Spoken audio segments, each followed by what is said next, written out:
ዘንድሮ 12ኛ ክፍል ወድቆ ኦንላይን ላይ እቃ በመሸጥ ተፈተፍ የሚል ወጣት ውሎ ምን እንደሚመስል ላሳያችሁ። አንቺ ነሽ? እሺ ልልሽ አንድ ሻለ መስዋዕት ነው። ምን ይላል? የውሸጣ ነው እየተመለሰን ነው። በቃ ይመቻችሁ። እዛው አሁን ገና እየጀመርኩ ስለሆነ ነው እና ወጣ ያለ ኮንተንት የተለያዩ ስራዎችን ምናምን ነገር ደግሞ እየሰራው ቪዲዮ ሰራላችኋለሁ። ያልተለመዱ ስራዎች ማለት ላይክ ያልተለመዱ ዲስትሮ መስራት፣ ቦንዳ መሸጥ፣ መንገድ ላይ ሆና ብዙ አይነት ሀስል ወርኮችን እንሞክራለን ከዚህ በኋላ። ብቻ ትንሽ ጊዜ ታገሱኝ። ይመቻችሁ። እዚህ ጋር እንደዚህ ፏሽክ ምናምን ምለው የ1800 ብር ነው የ1600 ብር ማስታወቂያ ለመስራት ነው። አይናቅም። ያው የጥርስ ህክምና ነው። ዝም ብለን ሄደን እንሰራለን እንደ ጀማሪ ኮንተንት ክሬተር። ያው እንደ ፋስት ደግሞ ጫማዬን አስጠርጌ ነው የገባሁት። ጭራሽ ቦታው 22 ጋር ነበርና አሁን ደግሞ 22 መንገዱ እንዳለ ፈራርሷል፣ እየተሰራ ነው። ለዛ እንዳለ አቧራ ባቧራ ነው። ኢቭን ጫማችሁ ንጹህ ቢሆን እንኳን ይቆሽሻል በዛ መንገድ ስትሄዱ። ከዛ በኋላ ወደ ውስጥ ገባው። ጓደኛዬ ቀድሞኝ ነበር የገባው፣ ሪንግ ላይት እና ስልክ ይዞ ምናምን የሚቀርጸኝ ልጅ ማለት ነው። እና ይኸው ከዋናው ሰውዬ ጋር እየገባው ድንገት ተገናኘን። ሰላም ምናምን ነገር አልኩትና ከዛ የሚሄድበት ነበር ወጣ። እኔም ቁጭ አልኩኝ። እዚህ ጋር ግን ጓደኛዬ ባለመኖሩ ግራ ገብቶኝ እየጠየቅኩት ነበረ። እሱም እዛው ወዲያው መጣ። ድራማቲካል የሆነ ሙቭመንት ነው እንዳለ። ሁሉም ተገናኛኘን። ብቻ እሱ የሚሄድበት ስለነበር ሰውየው ብዙም አልቆየም ወጣ። ከዛ ደግሞ እኔም እዚህ ጋር በቃ ያው እስኪጠሩ ምናምን እየጠበቅኩኝ ነው። ተጠርታችሁ ነው የምትገቡት፣ የሆነ የሚያዘገጃጁት ነገር ምናምን ነገር አለ። ከዛ በኋላ ገባው። የመጀመሪያ ነው እና ጥርሴ ምንም ማለት ታጥቦ አያውቅም እንደዚህ እንትን። ግን በጥርስ ብሩሽ ወርሸዋለሁ። ግን ቢቦረሽም ይሄ የውስጠኛው ፓርት እዚህ ስክሪኑ ላይ ቆይ ያደርግላችኋለሁ እና ቢጫና ነጭ ነገር ምናምን ነገር ያዘ ማለት ነው። አብዛኞቻችሁ እርግጠኛ ነኝ እንደዛ የሆነ ችግር ይኖረዋል። የውስጠኛው ይሄ የውስጧ እና በሁለት አይነት ማሽን ነው። አንዱ የሆነ ውሃ ነገር እንትን ይላል፣ አንደኛው ደግሞ የሆነ ፕሬዠር ነገር አለው። አንዳንዴ ደግሞ የሆነ ሶስተኛም ነገር ያመጣሉ። ከዛ ትንሽ እየቆየ መድማትም ጀመረ ወዲያው ነው እንጂ ምን ትንሽ ቆየ። ምክንያቱም ዳር ላይ ድድ ስር ያሉት ቆሻሻዎችን ሲያወጧቸው ያው የመጀመሪያ ሲሆን ጥርስ ስትቦረሹም ልክ እንደሚደሙ አላ ላይክ እንደዛ አይነት እንትን ነው። ይሄ ደግሞ ትንሽ ኃይል ይጠቀማል። ላይክ ትንሽ ህመምም አለው። እዚህ ጋር እንደውም ደህኔ ምናምን ይታያል እንደምታዩት።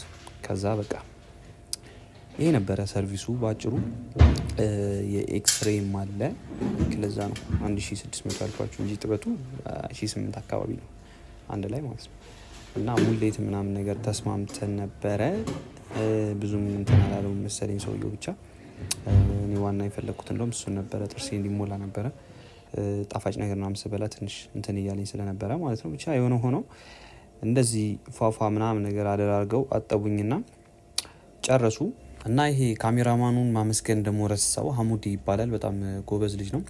እና ጀስት ላይክ ቦንዳ ቤቱና ይሄ ሽቶ ቤት አሁን ጀምር ያለው የቦንዳ ቤቱን የሚቀርጸኝ እሱ ነው። እና እሱ ባይኖር ትንሽ ያስቸግራል። ከዛ ውጭ እኔም ብዙ ስራዎች ስለምሰራ ላይክ እሱ ስለሚያግዘኝ በጣም ያቀላል። የምሰራው ስራ ደግሞ እንደምታውቁት ያው ብዙ ነው የሞካከራቸው ነገሮች። ለዛ ትንሽ ያለ ሰው ሰፖርት ደግሞ አንዳንዴ ብቻችሁንም ከባድ ነው። ላይክ እንደዛ ነው ማለት ነው። ብቻ ከዛ እዛው ብዙም ሳንርቅ እዛው 22 ነው ቦንዳ ቤቱም ያለው።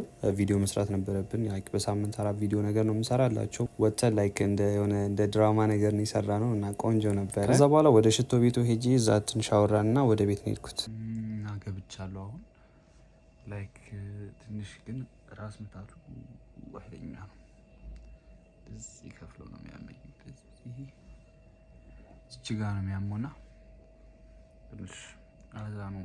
ኤዲት ምናምን ማድረግ አልቻልኩም። ራሴንም ማስታመም አልቻልኩም። ላይክ ቪዲዮ ቃል ቀርጽ መጣሁ። ጥርሴን ገና ያችታ ዛሬ ፏን ያደረጉልኝና ትንሽ ከሰውየው ጋር እንደተስማማ ነው። ዲሉን አላከበረም። ኖ ስሞል ኮንተንት ክሬተር ስለሆንኩ ይሆናል ሜቢ።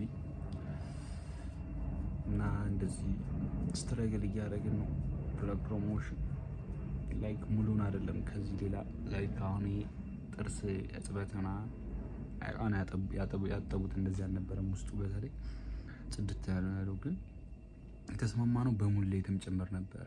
እዚህ የተቦረቦረ አለ እና ምን አስበው እንደሆነ አላውቅም። ለእነሱ የነገራቸው እጥበቱን ብቻ ነውና ይሁን እስኪ ብቻ። አሁንም ደግሞ ቪዲዮዎቹን ኤዲት እንዳላረጋቸው ኤዲት አድርጌ ሰውየው እንዳላስደምሙ ይሄ ነገር ያዘኝ ትላለህ።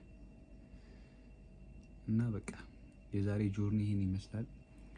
ጠዋት እንዳልኳችሁ 3 ስራ ነበረ 3 ስራ ነበረ የምሰራው ዛሬ 3ቱንም አሳክተናቸዋል። ይሄኛው ቅር ቢያስብለኝም ሽቶ ቤትና እንትን ቤት ቦንዳ ቤቱን ሄጃለሁ። ስንት ሆነ ማለት ነው? 3ቱንም ከ3 አሳክተናል ማለት ነው። በቃ ይመቻችሁ። see you in next video። ሰብስክራይብ እያደረጋችሁ